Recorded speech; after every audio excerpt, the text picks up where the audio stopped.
A mid-sized financial services firm lost 2.3 million records. The entry point was an externally accessible VPN gateway running software that had been end of life for 11 months.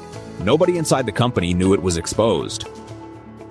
An external penetration test would have found it easily. That is why external penetration testing exists.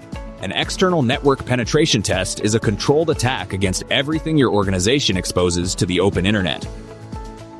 Mail servers, VPN concentrators, web applications, firewalls, every door, every window, every forgotten side entrance.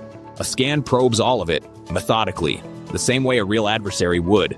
Then a human pen tester will connect these vulnerabilities together to find exploits. The process starts with reconnaissance. The tester maps your entire external footprint.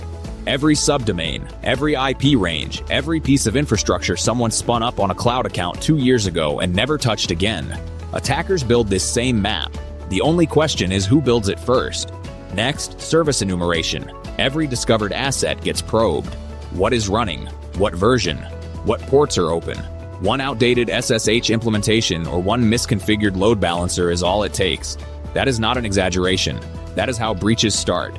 Then comes the part that separates a penetration test from a scan you could buy for $50.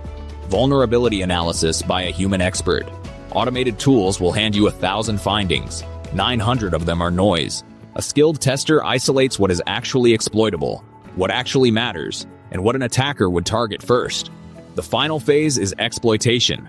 The tester does not write a report about what could happen. They prove it. They breach the weakness, chain it with other findings, and show exactly how deep an attacker gets. Not theoretical depth, demonstrated depth. What does this actually stop? An attacker brute-forcing credentials against your exposed remote desktop portal at 3 in the morning. A threat actor exploiting a known vulnerability in your web server that was patched 8 months ago everywhere except one forgotten staging environment. Someone hijacking an orphaned subdomain and using your own domain reputation to launch phishing campaigns against your clients. A firewall rule that drifted 6 months ago and is now silently allowing inbound traffic to a database server. Your perimeter is not the same network it was 6 months ago. Services get deployed, configurations drift. Test environments go live and never come back down. Without a penetration test, you are trusting that nothing slipped through. Adversaries do not operate on trust.